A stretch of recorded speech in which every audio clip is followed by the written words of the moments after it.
छत्तीसगढ़ के जम्बो खबर, किसिम किसिम के मनोरंजक कार्यक्रम और लाइव डिजिटल टीवी देखे बर हमार फेसबुक पेज न्यूज़ 36 लाइव ला फॉलो करो और लाइक करो। जय जोहार। मितानिन कार्यक्रम के तहत जनसंवाद स्वास्थ्य पंचायत सम्मेलन आयोजन के संबंध में लोरमी माह ब्लॉक स्तरीय कार्यक्रम मितानिन मन के द्वारा रखी गई।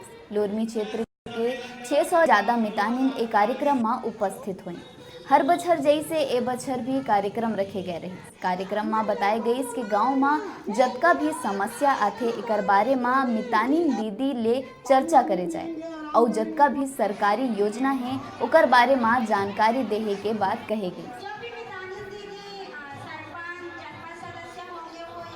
संवाद सम्मेलन है, स्वास्थ्य पंचायत सम्मेलन जो जागरूकता रैली निकाली गई है, उसके लिए लोगों को ये पता चले कि यहाँ जन संवाद की योजनाओं पर समुदाय की निगरानी को सशक्त बनाना और समुदाय को अपनी समस्या को रखने का अवसर प्राप्त करवाना और अधिकारियों को क्षेत्र स्तरीय समस्याओं से अवगत कराना और पंचायत के सदस्यों व जनप्रतिनिधि का स्वास्थ्य से जुड़ाव बनाना, मतलब जुड़ाव रखना।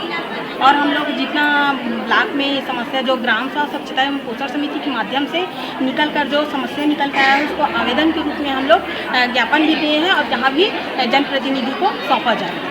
यहाँ पर करीबन 600 लोग आए हुए हैं और ये सम्मेलन है जो हर साल मनाया जाता है, इस साल भी मना रहे हैं और इसमें जितने भी समस्याएं गांव में आती हैं निकाली गई को लेकर चर्चा करेंगे और जितने भी सरकारी योजनाओं के बारे में उनके बारे में जानकारी देंगे दुकानदारों को और अन्य लोगों को, जिसमें और आए हुए हमारे अतिथि होंगे जैसे जनप्रतिनिधि हो गए और ब्लॉक से आए। बेरा हो गए छोटकुन ब्रेक लेहे के, फिर आप मन कहूँ झंझाहा देखत रहो आप मन के अपन चैनल न्यूज़ 36 छत्तीसगढ़ के आवाज।